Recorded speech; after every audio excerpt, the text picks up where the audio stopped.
my name is Becky and today I'm going to be talking about the books I read whilst I was away from Booktube. Unsurprisingly, there wasn't that many, but there was a few, and honestly, I think I read more than I usually do, so I'm getting better at reading, but I still don't read anywhere near as much as a lot of other people in the community do, but I'm getting there. I have been away from Booktube for December, January and February, and in that time I read 5 books, and so I thought I'd just update people on what I've been reading and how that's going at the moment. I have brought in some new tactics to read more, which I'm excited about, which I will talk briefly about. In fact, let's start with that before I get on to the actual books that I've read.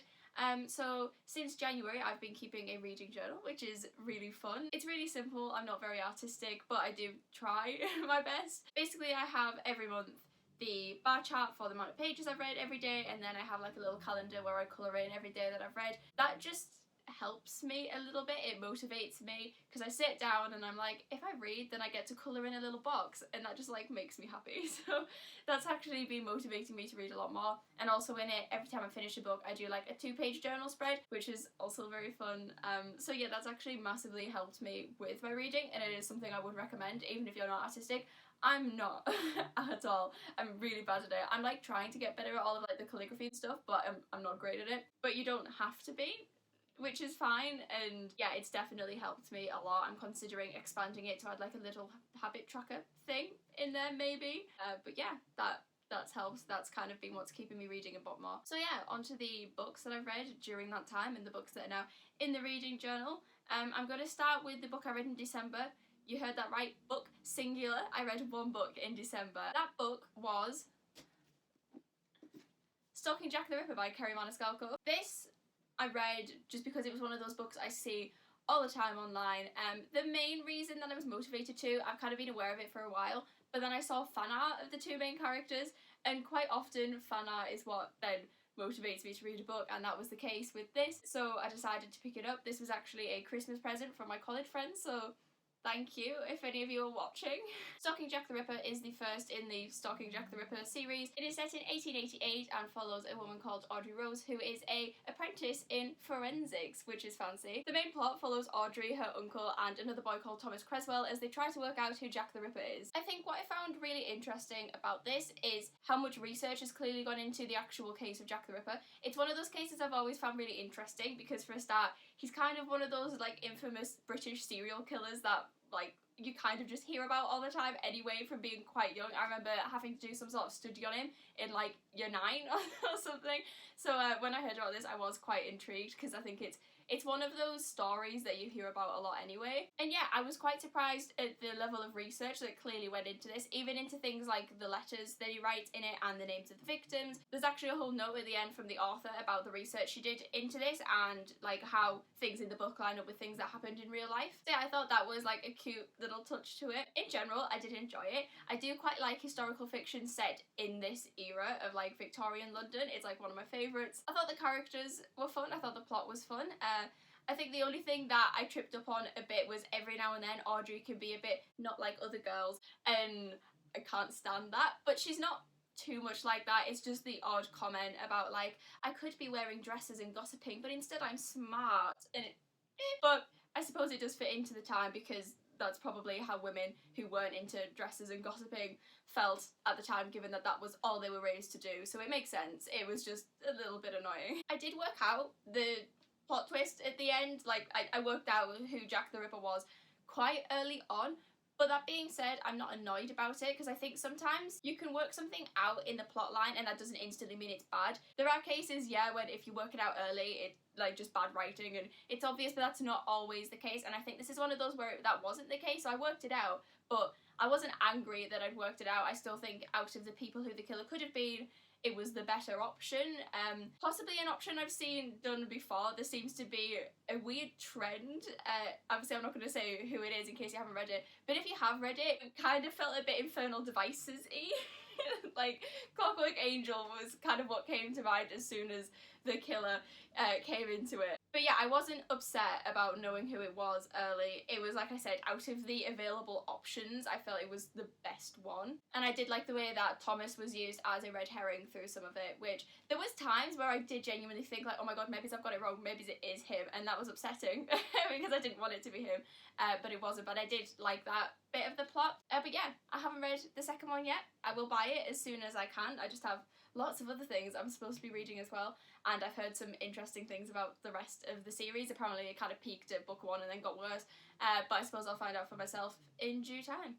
Moving swiftly on to January, because I've already talked too much, the second book I've read whilst I've been off is King of Scars by Leigh Bardugo. King of Scars is the first book in Leigh Bardugo's new Nikolai duology, which is the newest series in the Grishaverse. I was really excited about this because I read the Grisha trilogy back in like October, I think, and I did really enjoy it, and Nikolai was one of my favourite characters, and so I was really looking forward to seeing how his story was going to progress. That being said, I didn't really like this book. I gave it 3 stars. I was going to give it 4 stars because I felt bad giving a Leigh Bardugo book less than 4 stars, but I just couldn't bring myself to do it. It wasn't great. I think my main problem with it was that there was some decisions made that felt unnecessary. I was kind of hoping that we'd see this go down the political route, with Nikolai being the king. It seemed right that it would go down that route, and the duology would focus on the tensions, I suppose, between the different countries in the Grishaverse. There was aspects of that, but without spoiling the end of the book, I felt what happened at the end of the book was unnecessary. I felt it would have been better if we just focused more on the political side of things rather than having to, like, you know, go all big bad again and I also didn't enjoy Nina's perspective in this, to be honest. I was hoping I did really enjoy it because I really like Six of Crows and Nina's a queen, but I just didn't, it didn't seem necessary. It just felt like, you know, Nikolai and Zoya were doing all of the good things and all of the excitement was there, that's where all the tension was building, and then suddenly the chapter would end and it was like, now Nina's camping, and it was really boring. Towards the end, her perspective did get better and I did enjoy it towards the end, but the majority of it I did consider skipping because there was just nothing happening in comparison to what the other perspectives were doing. Yeah, I do think that should have been taken out, and maybe Nina's side of the story should have been like an extra novella, like what was going on there. I suppose it depends on just how relevant it is to the second book. All of that being said, I obviously will be reading the second book and I am looking forward to the second book. I'm just a bit concerned, like I said, involving things that happened at the end of this one. There was things that I don't think needed to happen. There was things that I think should have just stayed dead. Yeah, it just felt like there was some interesting plot choices made that weren't like too great. I didn't enjoy them that much. But yeah. The second book I read in January was Heartstopper Volume 2 by Alice Oseman. This is the second volume to Heartstopper Volume 1, funnily enough. It's a graphic novel. This is the only graphic novel series I've ever read, and I do thoroughly enjoy these. This follows the same characters as book 1, that being Charlie Spring and Nick Nelson and their budding relationship. It's just really cute. I find that's why I like these. I read a lot of high fantasy, a lot of really hard-hitting fantasy, and so it's quite nice sometimes just to step back from that and step into the real world a little bit and just read something cute and fluffy, especially with this being a graphic novel. It's the only graphic novel series I've ever read, and I read them really quick, so that's quite nice as well because it makes it look like I'm reading more, but actually I'm looking at pictures. So yeah, I don't have too much to say about this. I don't tend to review or rate graphic novels just because I don't read many of them. Like I said, this is only the second one I've ever read, so I don't think I've read enough really to have that much of an opinion on it. But these are really cute and they're just easy to read, which sometimes I think is necessary. But yeah, on the topic of fantasy, the next book I read in January still was A Dark Shade of Magic by V. Schwab. This is one of those books that's been on my radar for a very long time and I've just never really got around to reading, but finally I've got around to it and I actually really enjoyed it. I gave this 4 stars. It missed out on 5 stars just because I'm picky about what I give 5 stars. I have to like not be able to put a book down. But in general, this was actually a really good fantasy. I was a bit concerned because of some things that I'm sort of used to seeing in fantasy written a few years ago, and I was like I'm kind of past that now. But yeah, in general, fun.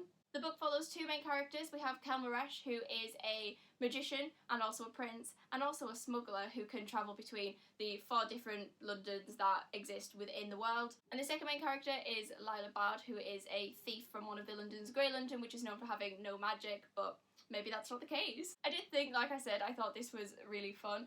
I think that as much as it's a complicated world system, it's actually quite easy to understand, and it's explained without being info dumped, but quick enough for me to understand, you know? I find a lot of the time, if you read high fantasy, they do the opposite of info dumping now, which is they just don't explain anything to you whatsoever, and it gets to the end of the book and they're still talking about things you don't get. Maybe that's just me, maybe I'm just stupid, but that's how it feels a lot of the time. This, however, as much as I wasn't having information sprung on me all the time, it was explained quite well. I think there was quite a lot of internal monologue towards the beginning where Kel was just explaining things, but it didn't feel unrealistic, it didn't feel like kind of out of the book, I didn't feel like we were breaking the fourth wall at all, it just kind of fit quite well. So by the time we were like halfway, I understood everything fine. I think the plot was fun. It's quite a simple plot in this. Basically, there's a magic stone that Kel accidentally brings into Red London, which is his London, the magic-y London, and it's an evil stone, and the evil stone wants to wreak havoc, and they have to get rid of the evil stone. It's basically the plot of the book. But I quite like that it was simple, because again, I've been reading a lot of fantasy at the moment that's like really intricate plot lines, like 800 pages, everything's happening at once, there's like 13 perspectives.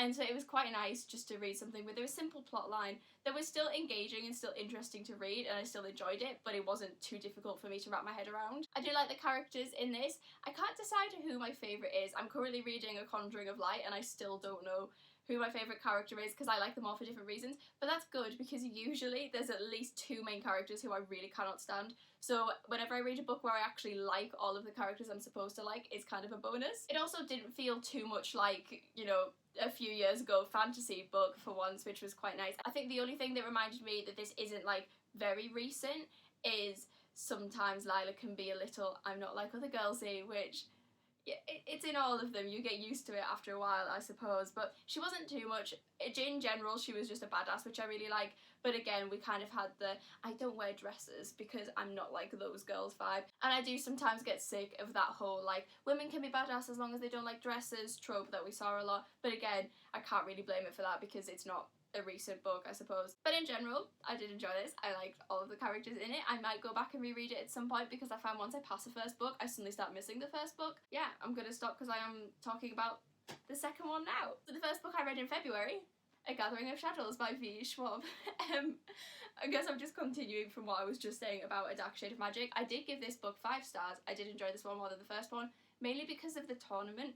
The majority of this book revolves around the element games. I really like tournament tropes. I really enjoy any books that has any sort of tournament or like challenge in it. I think it comes from the fact that I was obsessed with Harry Potter and the Goblet of Fire back in the day, so whenever anything with that kind of vibe exists, I would just love it instantly. It doesn't even have to be entirely like that, you know, like the Hunger Games is another example, and even the first Throne of Glass book are things that I also class like under that kind of umbrella term of tournament trope. So as soon as I started reading this and they were like, oh, there's gonna be a game when all of the best magicians have to fight, I was like, yes.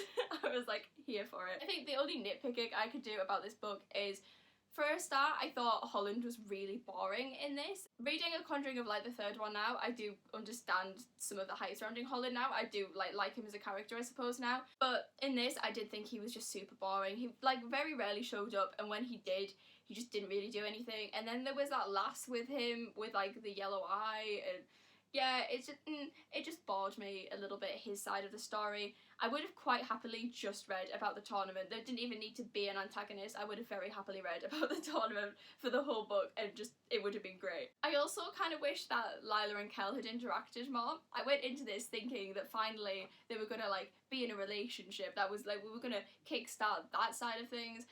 And I don't think they actually interacted, like spoke to each other until like page 400 or something.